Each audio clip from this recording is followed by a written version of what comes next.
Okay, so sorry. I've got a broken foot. I've got a torn ligament in my knee, and that was my doctor who I need information from for somebody else. And anyway, so, oh, you know what? Might as well throw down like everybody else is about this whole Will Smith, Chris Rock thing. Wow, are we such pansies? There's never a cause for violence. It's like, are you kidding? I'd have probably popped him myself, but if my partner wanted to pop him too, fine. And then people trying to make it a race issue, I'm sorry, that never crossed my mind. I just saw a husband seeing his wife made fun of, and no, she didn't need protecting. If anything, I would say, the only argument I would have was, hey, if she wants to pop him, let her. But I also, me and my partner, we're in tandem, so in support for each other, and making fun of someone's alopecia is pretty fucking low. So yeah, I vote.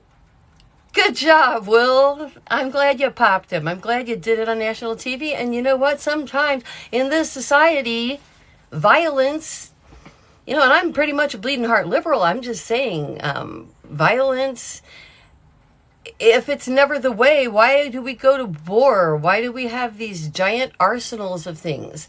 If violence doesn't accomplish anything, why do we use violence to accomplish things? So errant violence, yes, there shouldn't be that. Violence for no reason, violence against others, violence against sovereign nations, violence against other human beings. But if I want to pop somebody, and I actually have had a habit in the past of any guy that would like pinch my ass in a bar and stuff, and being a musician, being in bars several nights a week for decades of my life, that stuff happens. And I just got used to just spinning and backhanding them, often onto a ground or over a table, and then I turn around and I go about my way. And if anybody's got a problem with that, again, maybe I shouldn't be the coach for you. Because in general, I'm not a violent person. But if you put your hands on my body or say or assault verbally somebody I care about in a way that is uncalled for, then I do feel justified in smacking your ass. That's all I'm saying.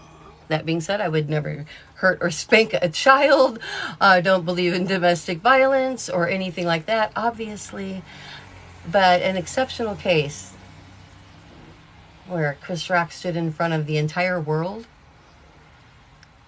and made a remark that if he doesn't understand that was bitter, emotionally mean, then he should. And it's shameful that he's selling out. If anybody should be canceled, it should be Chris Rock for letting it come out of his unscripted mouth.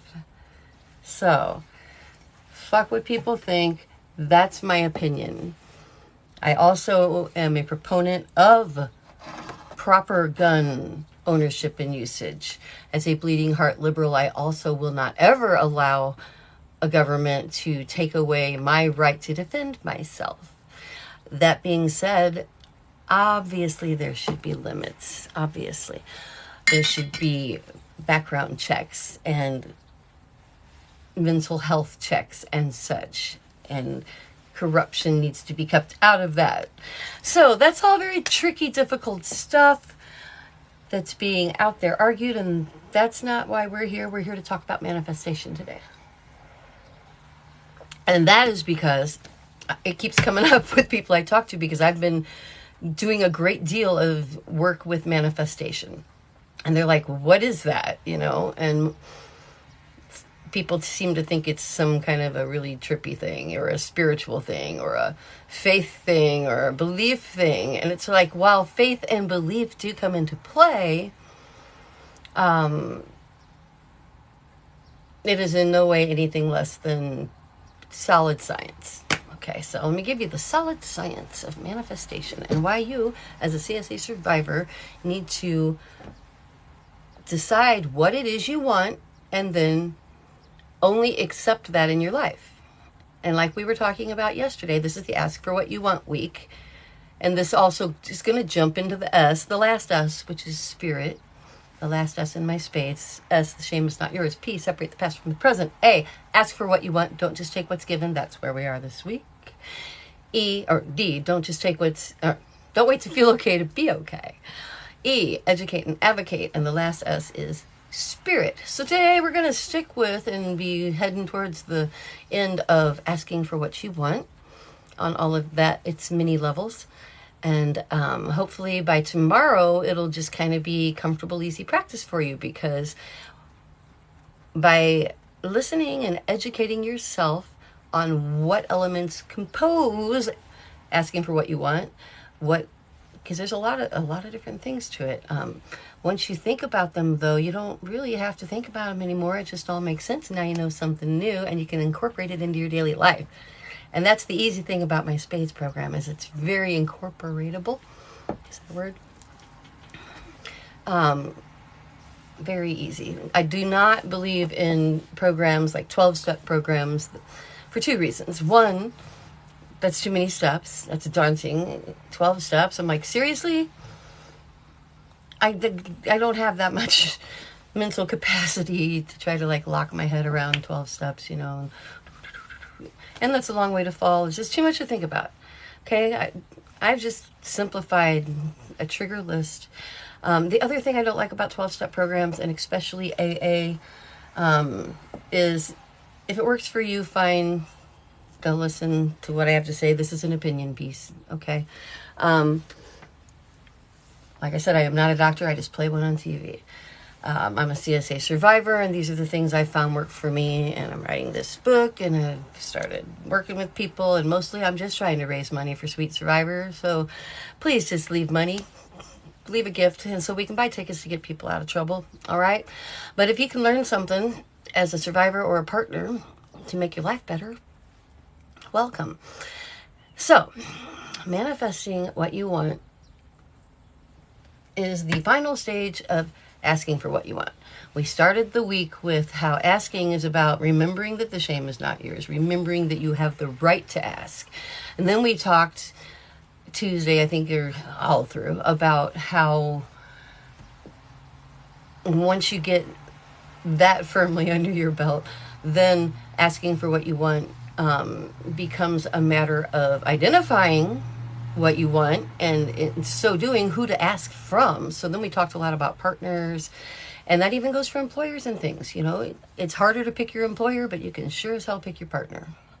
At least I pray to God you're somebody who can. Actually, women in most of the world cannot, or much of the world at least, and are marginalized in other ways in almost all of the world. So when I talk to you, we are very lucky that we even have the opportunity to make choices. Being raped and sold and traded for a cow in like Maasai culture, they have daughters and trade them for farm animals. And the women are glad they have sister wives. I talked all about this in a live stream. I don't want to reiterate it all, but the woman that was married at 14 to an older man basically cried and cried the whole way to being sexually assaulted, what they call married now. And just being happy when a sister wife came, and talking in terms of, oh yeah, it's great when we had a third sister wife come, because now like I'm not alone in the woods all by myself being raped by this older man, which is not the way she looked at it.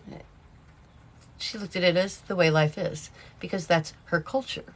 And people are going to tell you all day long, you have to respect people's culture. And I get this from women, and I get this when I get on like Reddit and Quora to see what the general population is thinking. And I'm always mortified, because I think everybody should think like me, obviously. And being very self-centered, absolutely I am. That's what we talked about yesterday. You need to be self-centered too, because you as a survivor are so used to just trying to make other people happy, trying to fit in, trying to belong, trying to make sure nobody can tell or see, you know, trying to cover your CPTSD events and move on without ever thinking about why they happen and making them stop, which we talked about at length yesterday. So I'll try not to reiterate a lot about that either. But moving on, once you get all that in your mind and understood, now what you've got to think about is okay, I'm asking for what I want, but how do I make damn sure I get it? How do I make damn sure I'm at least heading in the right direction? And that's where manifesting comes in, and why it's not a spiritual thing. It is the way the world works. Energy transfers, and that's not a hippie thing either. We all know everything is energy. Energy transfers. Light, sound, everything. Matter itself. It's nothing but vibrating quarks of smaller than that. Now, energy. It's amazing. The world is fascinating. And the fact that we exist at all is fascinating. So I'm not going to get hung up on the fact that as a CSA survivor, I mean, I did get hung up on it for a couple decades, but I am no longer going to get hung up on the fact that I don't feel like I fit in and I'm not good enough, because I constantly stopped myself from succeeding. You know, I'm always like on the edge and doing the best I can. And I'm like the straight A student and involved in everything and trying to do stuff, but I still never feel like I'm getting there. And I never like just went out for exactly what I really wanted. I kind of accepted things the way they were. That person in the middle I'm telling you not to be. You know, I was her, because that's a natural stage out of I'm just pissed and angry and hurt and emotionally messed up, and I don't even know how messed up I am, and I don't even know that I lack the ability to have intimacy because I've never been there. You know, this is a big one. I'm going to reiterate again. That's a non-time. Okay, sorry about that. But anyway, never having the people who were not sexually assaulted made a choice to have sex, to be physically intimate with someone. And that is like mind-blowing to me, to think that the first time that someone had sex, think how different it would be. It's hard to imagine. Hard to imagine what feelings a person must have to decide, I really want to touch you. I really want to do this. You know, okay, I really want to let your body part inside my body part or whatever. That's a big deal, or it should be. But to CSA survivors, it was made to be such a small deal. To us, it was like huge, but then nobody talks about it. We have to hide it. It's all shameful. We try not to think about it. We swallow it. We shove it down. We take this into our partnerships and our marriages, and we don't look for intimacy, and we don't even know we're missing it. But that's a thing that I'm still working on. I've just realized all this and talked with my therapist about it, and I'm writing it out right now for my book. What's the best approach to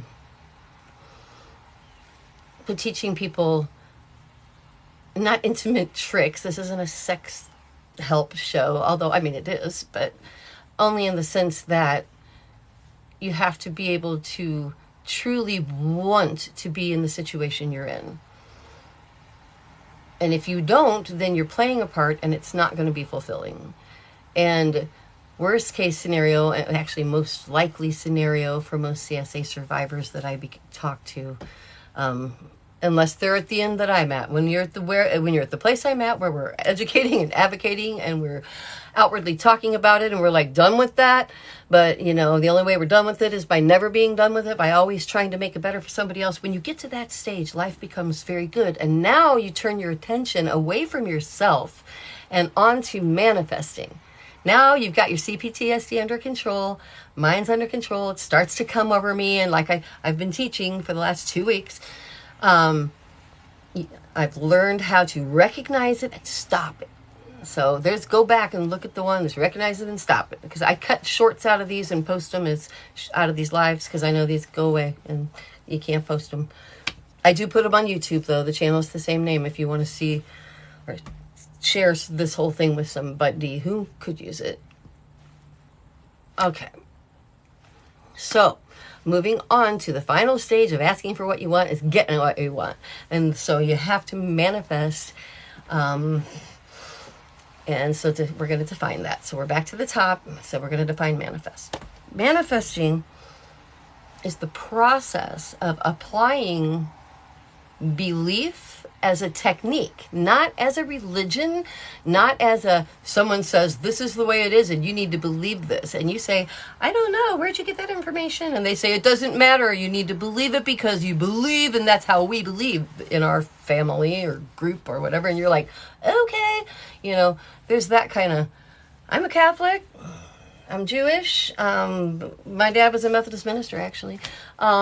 Just saying everyone's got their thing that they kind of identify with. And you're taught, you tend to think of belief as believing in something that you really aren't sure if you believe in, but you're told you're supposed to believe in. So throw that idea out now. See what it is. Throw that out in regards to manifestation and beliefs. Because you have to believe in getting what you want, making what you want happen, whether it's your education or whether it's your divorce or you're finding a better job or just learning how to have orgasms finally, just whatever it is for you. Belief is a process, not an esoteric thing, not a rule. It's a process.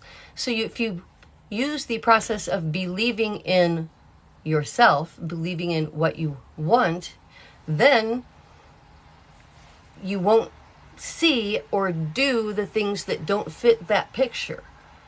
So when they say you're manifesting reality, all you're really doing, a better way I think to put that is rejecting things you don't want in your reality.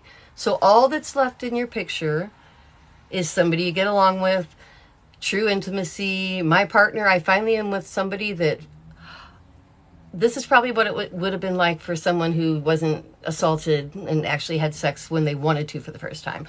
Now it's like, it was his scent, there's like a pheromone thing around him. It's not a smell, it's a thing, and I never ever noticed that around anybody before.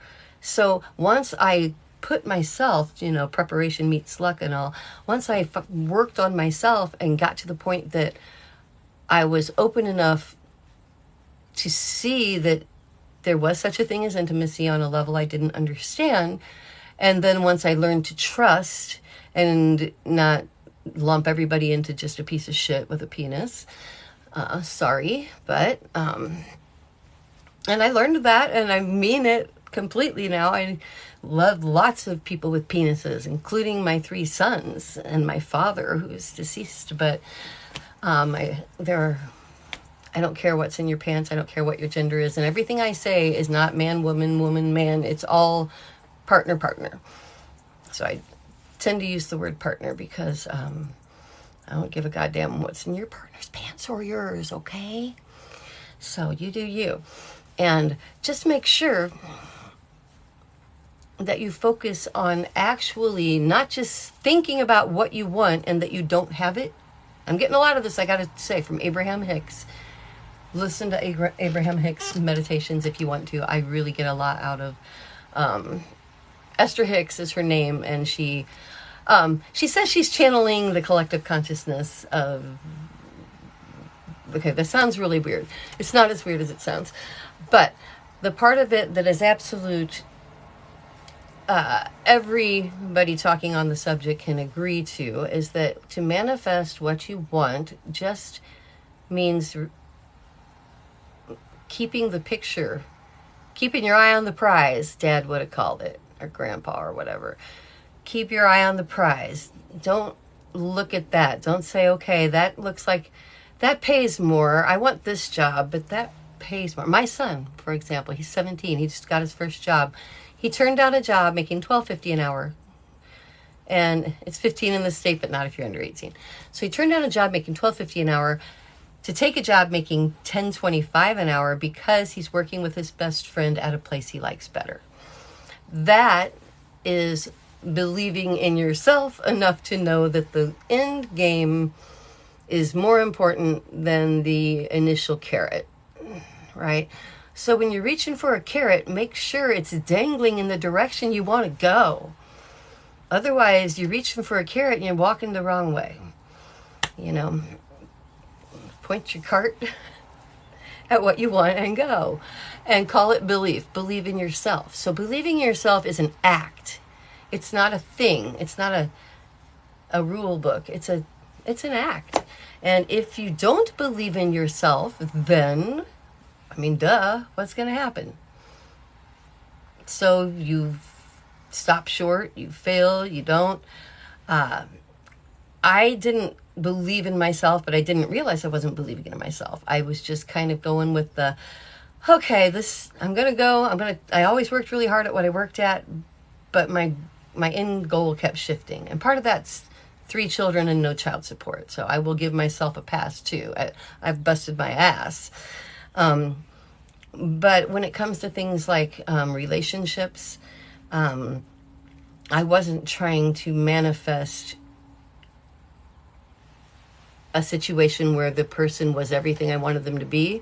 I was trying to manifest a situation where I was everything the person wanted to be.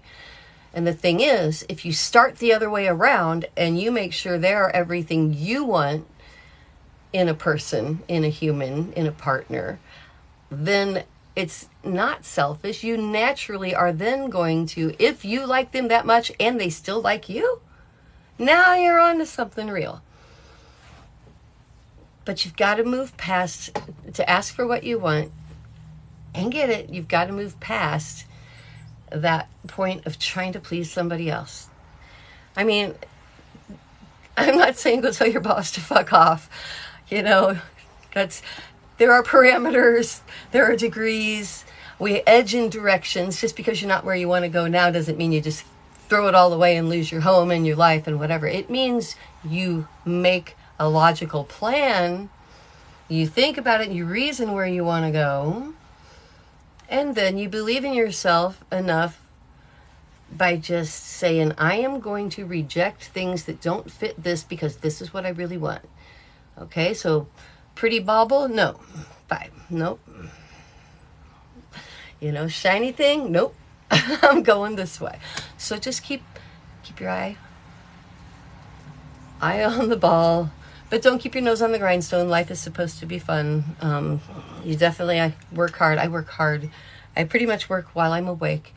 I'm not making any money right now because I broke my foot, and I actually have a day job driving a school bus part-time that I just started in January because they have a great need, and I used to do it years ago for a while. And I was like, well, I'll do that while I get my store back off the ground, right? So feelgoodfairtrade.com. We've never closed through the pandemic, but you guys kind of abandoned us for a while, and I understand. It was toilet paper and freaking paper towels and hand sanitizer, and then it was trying to get everybody's lives back together. But if you have a gift to buy, we have reasonable prices. We ship in 3 to 5 days, and we is me and my son John and his friend Maddie, my pseudo daughter. I have 3 sons and 2 kind of daughters. Well, one I consider a total daughter, my partner's daughter. That's a new-ish relationship, and super thrilled. And then Maddie is also like a daughter to me, and she and John, my son, who is graduating the middle of May, and immediately starting on his master's. The guy takes 20 hours a semester. Works his butt off. You wouldn't believe his workload today, but he's also brilliantly talented and will be taking over the advertising marketing for feelgoodfairtrade.com. I want you to go buy something because I buy from women artisans, and the money goes to them. We pre-buy. We're not ordering it after you buy it. We buy it and trust you're going to love it. And we keep it in warehouses in America. One warehouse in America. And we ship it to you really fast. Almost as fast as Amazon. 3 to 5. It's not 1 to 3, but 3 to 5 is pretty darn good. You got to admit. And the other reason that I am going to stay with this and try to get in front of people, besides just helping women artisans to put their daughters in school and get their sons and daughters and everyone food and vaccinations, and just to rise in their community, to own their own businesses. Some of them are being rescued from sex work, given an alternative. Some of our Indonesian artists are learning a trade and being given an alternative to the streets in impoverished communities. If you can't get behind that, you probably shouldn't be watching me at all, because that is all my life is about. My children, my partner, and helping other women and others and men and humans to survive the world in a better way. Okay? So, off of that soapbox and back to this week is asking for what you want, not just taking what is given. And if what is given is shitty, that's easier to do. But if what is given is comfortable, there's a song I wrote where I'm talking about just this dilemma, really. I was actually stuck on the Illinois River Bridge between Illinois and St. Louis, and in traffic, and I am bridge scared anyway. I'm infrastructure scared, and I was before they started falling down so readily. And I was just thinking about how I'm in the middle of all these people, all this humanity, all these cars. I can't get out. I'm stuck. Until everybody moves, I can't move. This is where I'm at. I put myself here, and I can't get out. And I basically wrote this song kind of to save my sanity, because I was stuck on a bridge having a freak out. It's like, right down the middle, I'm cruising right down the middle of humanity. They're wrapping soft, warm blankets around my identity, losing my self-respect, working to climb that money tree. I'm cruising right down the middle, doom, doom, doom, doom, right down the middle. Anyway, that's actually on my CD at lindagifford.com. I've been a musician for like ever. I've been in a band since I was 12. You don't want to know how old I am now. I'm at that I'm glad I'm still alive stage. I'm at that I can't wait to get older because it's too late to die young stage of life. And I, for God's sake, am now on the track to get what I want. And I did it by rejecting things. I've done it by getting impoverished. I've done it by refusing to go back into a job I don't want. I've done it by giving away or selling almost everything I own so that I can leave town and move to my partner's easily without having to mess with stuff. He's got a house too, and I'm not attached to stuff. I was already giving things away for the last several years, and I recommend this to you. Lighten your load. Part of moving on and getting what you want is letting go. Like, I had all these pretties, vases and things. It's like, oh, this is cool. This is cool. And then I was like, okay, it's cool, but why do I need it to sit here cool? Why do I need to dust it cool? Why do I need to wrap it and move it cool so that I can unwrap it and set it somewhere and dust it? And I decided like 2 or 3 moves ago. So for the past probably 10 years, I have been letting go. And certainly since my oldest and second oldest, who are 24 and 25, when they left home for college, it's like, okay, too much stuff. I got rid of the entertainment center. I got big wooden shelves. I got rid of those. I started just looking around. I got rid of all the dressers, and I got shelving, the kind of wire shelving you can get at Target, like vinyl coated wire. And you can set it up and put it down. As my partner put it, I could pretty much move all of my things in the size of a mattress stacked now.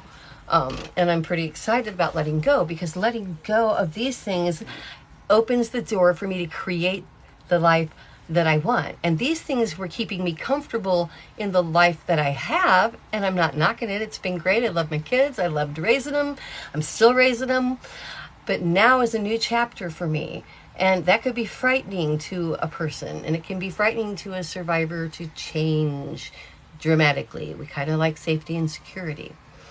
But I'm recommending,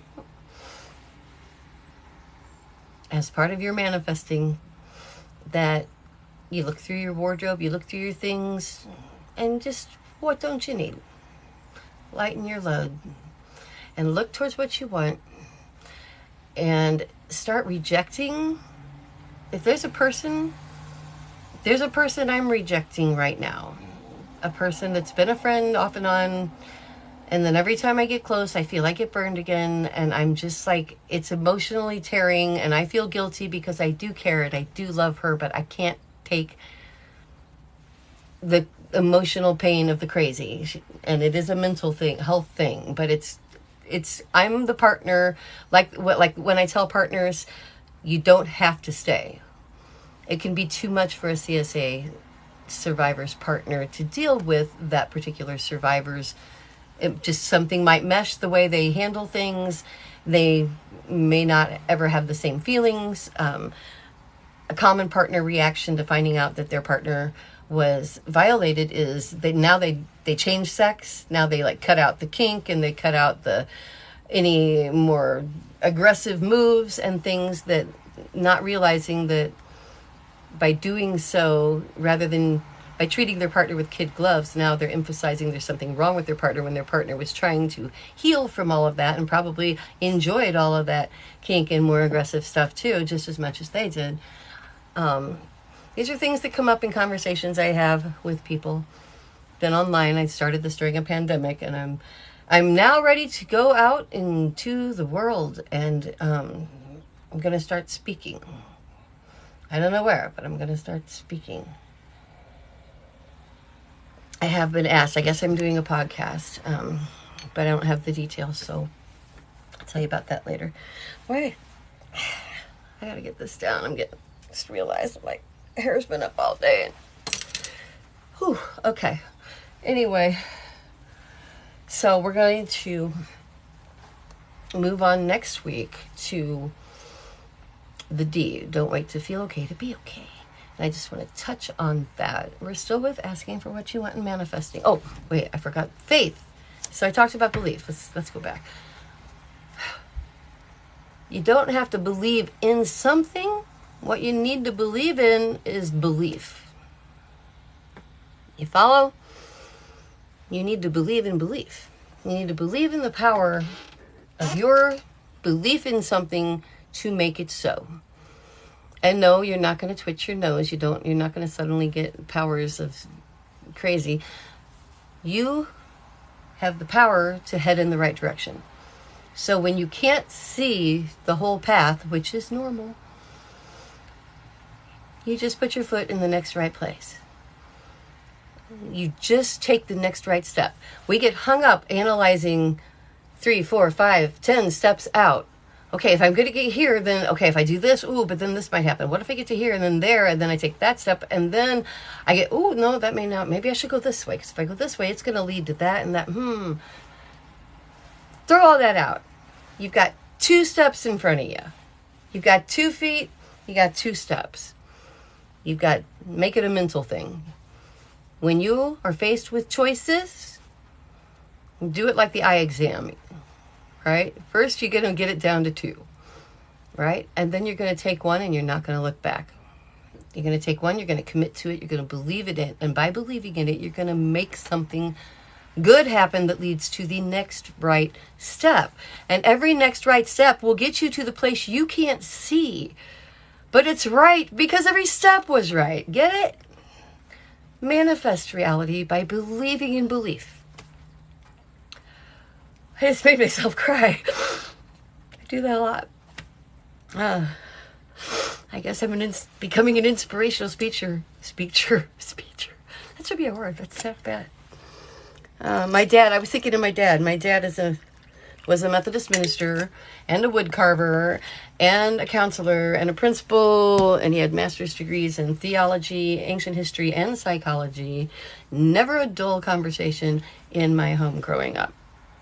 The only thing really terrible with my father was when he found out what had happened to me and that I hadn't told as a child, and that all that had been going on under his nose. That wrecked him. Don't wreck your people, be honest. I married and divorced 3 times and never told any of them what happened to me. That didn't set the stage for things to be great, because I've talked about all of it. I'll encapsulate bullet point the 3 relationship issues that stem from me not telling the truth.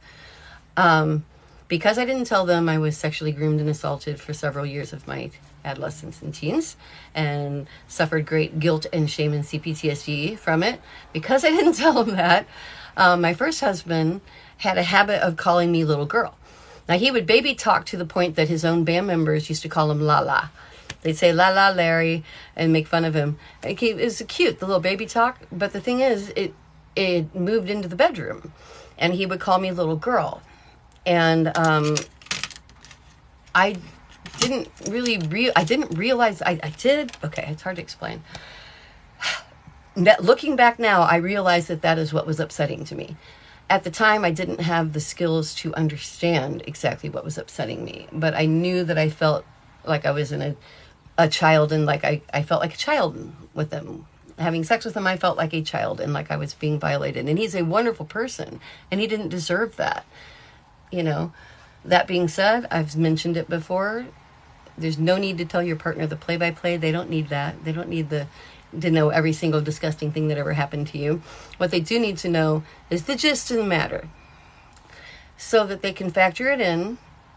And if you do have CPT experiences, I talked more at length about this. Go back to like yesterday if you want to hear more about this. But establish like a code word. Code, that's the word I couldn't think of yesterday. Oh, I said keyword. A code, like a word that says, hey, just give me a moment. And it's not a freak out. It's not a runaway, whatever. But if your partner is the kind of person that can't handle the knowledge, then that's not the right partner for you. Not everybody can be a CSA survivor's partner. And that doesn't make you bad or wrong or difficult. It means some people haven't come to the level of awareness that they even... I mean, some people will think your body's ruined because it was raped, you know? I saw a thing that it disgusted me, but a husband saying he didn't want to have sex with his wife after she was raped. Through no fault of her own, but he just couldn't do it anymore because she'd been violated like that, and now she was ruined. And that is just so sad and sickening. That's what we were scared of. That's why we didn't tell, because we knew we were ruined. We were taught that we were ruined so young. So as soon as we're ruined, then we can't tell. Then we're like shameful and guilty and ruined, pretending to be not ruined. Now we're lying. And all of that's in our head, and it would have just like been something that if we could nip it in the bud, and if we were open with our children, and that goes with trans issues too. This whole don't say gay matter is just disgusting, pathetic. You know, we need to open the lines of communication with our children, not close them. You know, my kids, they didn't have to have the graphic play-by-play, but they understood the nature of sex, how I feel about it, that it makes people, that it's really awesome and it makes people, and it can give you diseases you have forever that you're going to have to explain and to whoever your new people are if you don't make it with that person. And if you do have a child with that person, make sure that you want to give them 20-25% of your income for at least the next 18, probably 21, 2 years. If all that sounds good to you and you still feel like having sex, then have it. So yes, I put the fear of God, hopefully, into my children, but only in a realistic sense. I was straight up with them, you know?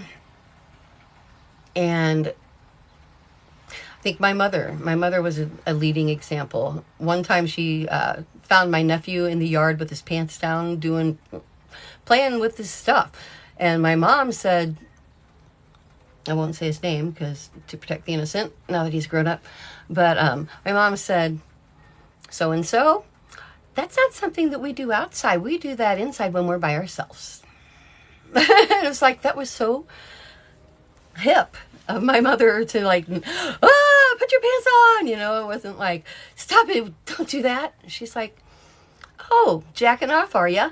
Yeah, well, we don't do that in front of people. We do that inside alone, you know. So my parents were great. What happened to me was a product of society. And that's why I'm all over educating and advocating in society now, the E in spades, for that reason, to help others, and also for the selfish reason of it makes me feel better. Being a CSA survivor is something that we do every day. There's no graduation date. So by continuing to expound upon and feel like I'm helping somebody else and get it out there, this is therapy. And I also have a therapist. And I recommend that you have a therapist if you feel the need to really you know, I am going to go on and start coaching for real. I coach, I mean, not that it's not for real. I don't charge. I'm just talking with people and coaching. But I've decided that I think this is my life's calling. And I do have to keep a roof over my head. So I am going to open up to coaching, and really, really interested in speaking. In my book, I'm pretty excited because my manuscript will definitively be finished by the end of April, May. When it's supposed to be. And I need another $5,000. So I need some gifts so that we can get on the promotional aspect of this. So live gifts, welcome and appreciated, for my book, Self-Talk, My Continuing Efforts to Survive Childhood Sexual Assault. And you can read the first 7 chapters pinned to the top of my Facebook page by the same name, Linda K. Survives. I changed it. My son said, be Linda K. Survived. I was just Linda K. Gifford. And he's like, be Linda K. Survives, because I just started TikTok May 1st. And my 25-year-old son knows a lot more about these things than I do. And I was like, okay.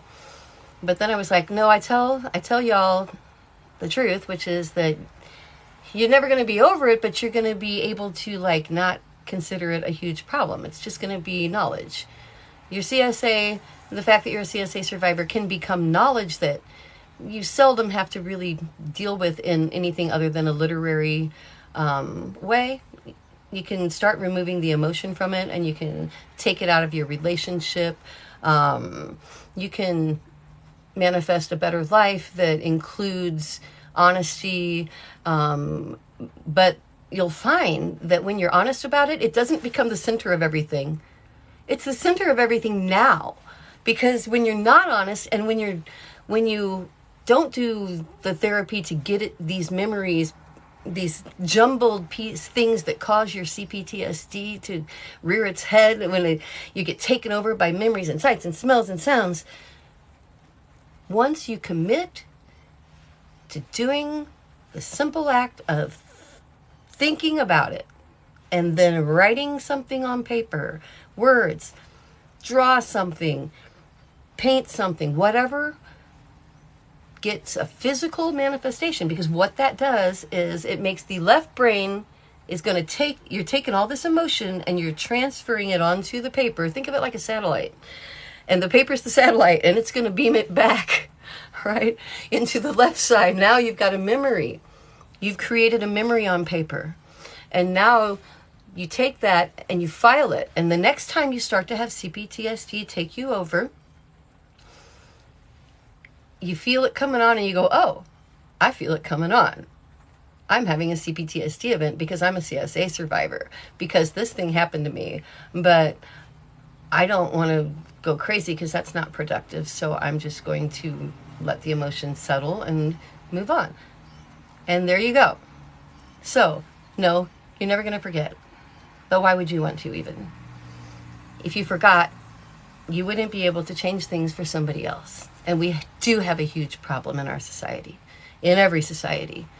We have a problem in a society where dressing little toddlers in clothes that if they were on a grown woman would be considered sexy, and then calling them cute when they're on a little kid, and then expecting men to not have any kind of association with sex and little kids. We are creating the problem too. And women who call their men daddy and don't think anything of it, who fuck somebody they call daddy. Husbands, like I was starting to say, my first husband, I didn't bullet point, I stopped there and tangented. He would call me little girl, and I just finally cracked. I really left him right after he gave me a sexy teddy and baby talked to me in bed, and I wasn't even mad at him because I knew he had no clue, but I felt so much like I was being raped, but it felt like a traumatic experience. I didn't have the words for it then. I was creating another traumatic experience without giving it the words. So when I say that, I wasn't laying in bed with him going, oh, I'm being raped. I feel like I'm being raped. It's retrospect that lets me realize, oh, that's what that feeling was. That's why I hated it, the baby talk. And there's also the after the fact, later on, when I was in counseling and therapy and regressed into I actually don't remember what happened. I remember waking up from it though, and I had met little girl, and she brought her out with me. And little girl was the name I am giving to, so I guess I can credit my first husband with that. I'm sorry, because he's really a nice guy. Again, that's the point. Words are said in innocence, but they create real harm. Just saying childhood sexual abuse is harmful to, I think, because assault is assault, and calling it abuse makes it seem like it's not such a big deal. It's just kind of bad. But when you're being raped as a child, you're being assaulted, and that's bad, really bad. So use a really bad word, assault. Okay, I've used this analogy before, but if someone like walked up and slapped you in the face with a penis right now, or anything else, would you give, or a penis? Let's keep it a penis. Would you call it face abuse, or would you call it face assault? Right. So when they stick it in somebody, that's assault, and you need to use proper words, and you need to stop referring to sex acts as happening with somebody that is a parent. That's just gross. Daddy, mama, come here, mama. It's like, I guess I can even maybe see mama if you have children together. I don't know, even then, I don't know. It's just all weird to me. So that's my own weirdness. Everybody can think on that. I'm being interested in someone else's opinions on that too. But we'll talk about that later. Just remember that you don't have to believe in anything but belief. That belief in and of itself is a thing.